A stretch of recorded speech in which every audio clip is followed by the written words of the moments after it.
सारी नई खबरें आई हैं जंग को लेकर, मैं एक एक करके आपको बताऊंगा।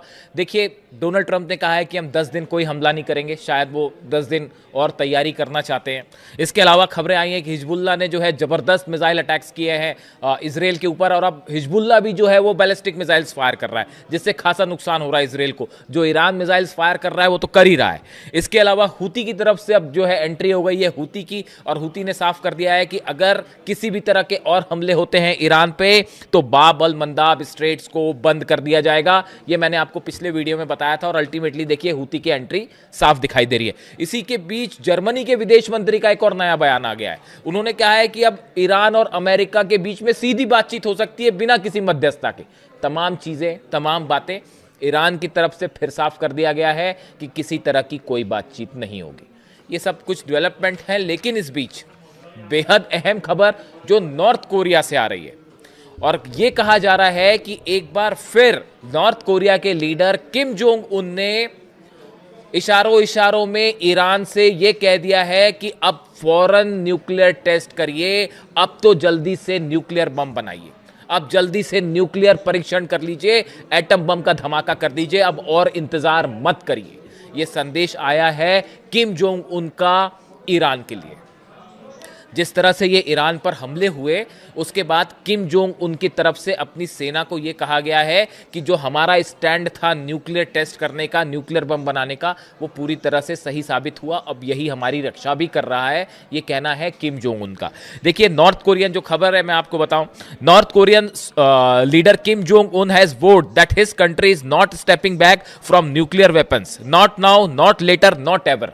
उन्होंने ये कह दिया है कि नॉर्थ कोरिया की लीडरशिप जो है वो एटम बम से, न्यूक्लियर परीक्षणों से ना कभी पीछे हटी है, ना हटने जा रही है, और भविष्य में भी कभी नहीं हटेगी, और हम अपने न्यूक्लियर हथियार हमेशा बनाए रखेंगे। In a speech that sounded less like routine policy and more like a warning, the North Korean leader declared that his country's nuclear status is irreversible, no ambiguity, no room for negotiations. Kim Jong Un ने यह कह दिया है, साफ कर दिया है कि उनकी nuclear policy, atomic policy irreversible है, वो उससे कभी पीछे नहीं हटेंगे और उसके बारे में किसी से कोई बातचीत नहीं करेंगे। देखिए, ये जो पूरा बातें किम जोंग उन कह रहे हैं, ये ईरान पर जिस तरह से हमले हुए और मिडिल ईस्ट में जो जंग छिड़ी हुई है, इसका उन्होंने कंक्लूजन निकाला। नॉर्थ कोरिया ने हमेशा ये कहा कि हमें अपनी रक्षा के लिए हमने एटम बम बनाए हैं, और ये हमारा डिटरेंट है। जब तक हमारे पास एटम बम है, दुनिया की कोई ताकत, ट्रंप की ओर इशारा है, अमेरिका की ओर इशारा है, हम पर हमला नहीं कर सकती, और अगर हम पर हमला करेगी तो उसका नतीजा फिर होगा न्यूक्लियर वॉर। ये बात किम जोंग उन हमेशा से कहते रहे, और जब भी कोई इस तरह का थ्रेट आता है तो वो हमेशा एक जो है बैलिस्टिक मिसाइल अपनी फायर कर देते हैं, और इंटरकॉन्टिनेंटल बैलिस्टिक मिसाइल्स की, इंटरकॉन्टिनेंटल मिसाइल्स की बात करने लगते हैं। तो उन्होंने साफ कर दिया है कि हमारे न्यूक्लियर प्रोग्राम जैसा चल रहा था वैसा ही चलेगा, और इसके बारे में हम किसी से बातचीत भी नहीं करेंगे, ये भी कह दिया है। Speaking at North Korea's Supreme People's Assembly, Kim accused the United States of carrying out state-sponsored terrorism and aggression. उन्होंने ये कहा, अपनी जो लेटेस्ट स्पीच आई उनकी, उसमें उन्होंने अमेरिका पर आरोप लगाया है कि अमेरिका स्टेट स्पॉन्सर्ड टेररिज्म और एग्रेशन कर रहा है, यानी एक प्रकार का आतंकवाद अमेरिका फैला रहा है और हमले कर रहा है। ये आरोप किम जोंग उन ने अमेरिका के ऊपर लगाए हैं, ट्रंप के ऊपर लगाए हैं। उनका कहना ऐसा है, किम जोंग उन कह रहे हैं कि असली आतंकवाद का काम अमेरिका कर रहा है, इस तरह के आरोप लगाए। दो he did not directly name Iran, his remarks suggest that the situation in the middle east reinforces Pyongyang's belief that the nuclear weapons are essential for national security and to deter foreign intervention. देखिए, उन्होंने सीधा सीधा Iran का नाम नहीं लिया, लेकिन उन्होंने इस पूरे क्राइसिस को एड्रेस करते हुए कहा कि हमारी ये बिलीफ बिल्कुल सही है कि एटम बम जब तक हमारे पास रहेगा तब तक हमारी राष्ट्रीय सुरक्षा मजबूत रहेगी। ये नए फैसले किम जोंग उन के, उन्होंने अपनी सेना को आदेश दिया है, अपने साइंटिस्ट को आदेश दिया है कि जो एटॉमिक कार्यक्रम चल रहा है उसको और तेजी से आगे बढ़ाया जाए, और अपनी सुरक्षा के लिए सब इंतजाम किए जाए, ना सिर्फ एटम बम की दिशा में बल्कि लॉन्ग रेंज जो मिसाइल्स हैं उस कार्यक्रम को भी अपनी सुरक्षा के लिए नॉर्थ कोरिया आगे बढ़ाता रहे। और इसी तरह का संदेश वो ईरान को भी दे रहे हैं कि अब और वक्त मत गवाइए, फौरन एटमी परीक्षण करिए। अब ये ईरान की पॉलिसी क्या होगी, ये ईरान की सिक्योरिटी काउंसिल क्या फैसला लेती है उस पर डिपेंड करता है। लेकिन आज इस खबर को लेने का एक बड़ा वजह भी है। देखिए, एक नया बयान आया है जो कई मीडिया में है, सुर्खियों में है। मोहम्मद जवाद लारिजानी, ये लारिजानी साहब जो शहीद हुए उनके भाई हैं, इनकी तरफ से एक बयान आया है। उनकी तरफ से ये कहा गया है कि ईरान को अब एनपीटी यानी नॉन प्रोलिफरेशन ट्रीटी से खुद को अलग कर लेना चाहिए। देखिए, उनकी तरफ से जो बयान आया इसके बड़े मायने हैं और ये कुछ बड़ा इशारा कर रहा है। देखिए, एक तो मैं इनके बारे में बताना चाहूँगा कि जो मोहम्मद जवाद लारिजानी साहब हैं, a prominent hardliner politician and brother of deceased senior Iranian officer Ali Larijani has been calling for Iran to suspend its membership in the non proliferation treaty amid escalating regional tensions. उन्होंने ये कहा, पहले भी वो ये कह चुके हैं कि एनपीटी से बाहर हो जाए ईरान, अब किसी तरह के कोई कानून मानने की जरूरत नहीं है इन हमलों के बाद, और वो जोर दे रहे हैं एनपीटी पर। Mohammad Jawad Larijani has urged the suspension of Iran's membership in the NPT, suggesting that a committee should assess whether the treaty is useful to Iran at all. वो ये कह रहे हैं कि अब हमारी सिक्योरिटी काउंसिल को ये सोचना चाहिए कि एनपीटी के नियमों को अब मानना ज़रूरी है भी या नहीं, ये ईरान के लिए फ़ायदेमंद है या भी नहीं है, इसको अलग करिए। यानी एनपीटी से अलग होने का मतलब यह है कि ईरान अब स्वतंत्र होगा एटमी कार्यक्रम को आगे बढ़ाने के लिए। अब ईरान पर किसी तरह की कोई रोक टोक नहीं होगी।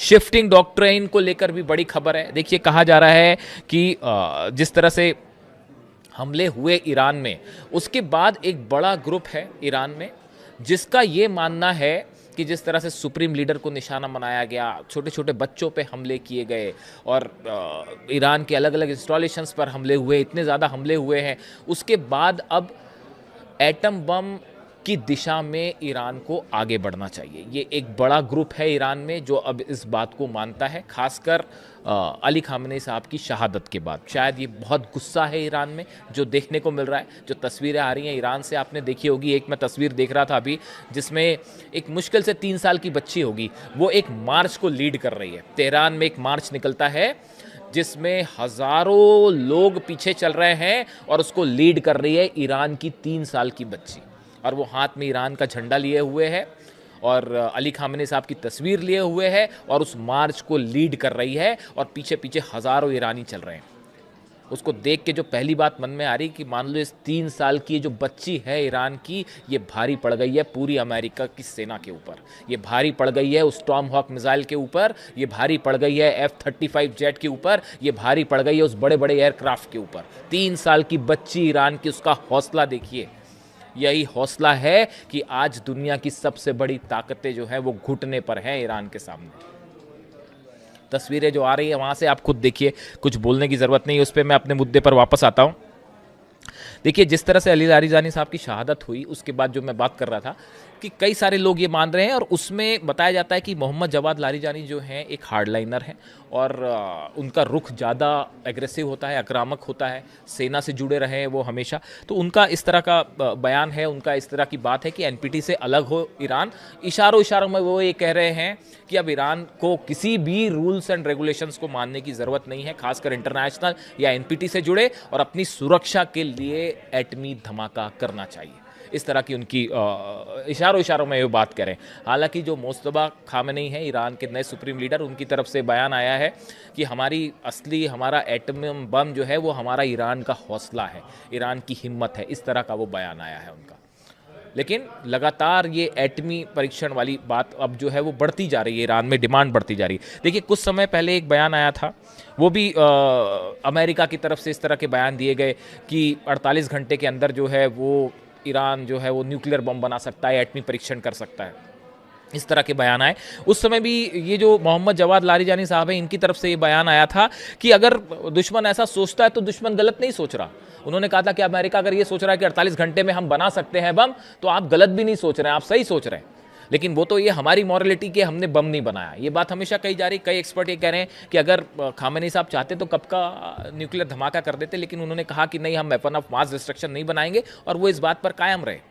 लेकिन अब नई परिस्थिति है, उनके ऊपर हमले हुए। ईरान में देखिए जो जिस तरह के हमले हुए, अटैक्स हुए हैं, छोटे छोटे बच्चे शहीद हुए हैं, अब उसको लेकर क्या कहा जाए। तो उसके बाद एक बड़ा आक्रोश है लोगों में, और वो कई लोगों का ये मानना है कि अब वक्त आ गया है कि अब रुकना नहीं है, अब तो टेस्ट हो ही जाना चाहिए। और किम जोंग उन भी इसी तरह की बात कर रहे हैं, इशारों इशारों में वो कह रहे हैं कि अब हम तो किसी से बात नहीं करेंगे, हमारा प्रोग्राम जैसा चल रहा है उसी स्पीड से, बल्कि उन्होंने आदेश दे दिया किम जोंग उन ने कि और तेजी से न्यूक्लियर प्रोग्राम को आगे बढ़ा, यानी कोई हमला करने की सोचे भी ना। तो अब सवाल ये है कि क्या ईरान की न्यूक्लियर डॉक्ट्राइन में, देखिए ये अभी तो जंग के हालात हैं, डोनाल्ड ट्रंप भले कहते रहें कुछ भी कहते रहें, 10 दिन बाद रोक दिया है, हमला करें ना करें, वो लगातार हमले जारी हैं। अभी जब मैं आपसे बात कर रहा हूँ, अभी थोड़ी देर पहले तेहरान पर हमले हुए, मिसाइल्स गिरी है थोड़ी देर पहले ही। तो अब ये सब बातों का कोई मतलब नहीं है कि कौन कह रहा है सीज फायर होगा नहीं होगा। इसी बीच में एक बड़ी बात और करना चाह रहा हूँ, अगली वीडियो में मैं इस पर बात करूँगा। जो ईरान के बॉर्डर्स हैं उन पर खास नज़र रखने की ज़रूरत है, चाहे वो कुवैत से जुड़ा हो, चाहे वो इराक से जुड़ा हो, चाहे वो अफ़गानिस्तान से जुड़ा हो या पाकिस्तान से जुड़ा हो। ईरान के जो बॉर्डर्स हैं उस पर काफ़ी हलचल है। अब मैं क्या कहना चाहता हूँ वो अगले वीडियो में बताऊँगा, बाकी आप खुद समझदार हैं कि कहाँ कहाँ से ईरान पर कहाँ कहाँ से हमले हो सकते हैं। खैर, इसके लिए आगे बढ़ते हैं। तो ये देखिए, ये जो इन्होंने कहा, ये जो बयान सामने आ रहे हैं, उसके बाद बड़े सारे लोगों का इस तरह से मानना है कि इन हमलों के बाद अब वक्त आ गया है कि ईरान को अपनी न्यूक्लियर पॉलिसी पर आगे बढ़ना चाहिए। इसी बीच खबरें ये भी हैं कि हॉर्मूज़ में जिस तरह से स्थिति बनी हुई है, लगातार ये खबरें हैं कि 10,000 मरीन्स भेजे जा रहे हैं हॉर्मूज़ पर और वो हमला कर सकते हैं। उसको लेकर ईरान ने भी अपनी ज़बरदस्त तैयारी कर रखी है। क्या तैयारी, कैसी तैयारी, अगले वीडियो में आपको बताऊंगा। बने रहिए साथ। Thank you so much.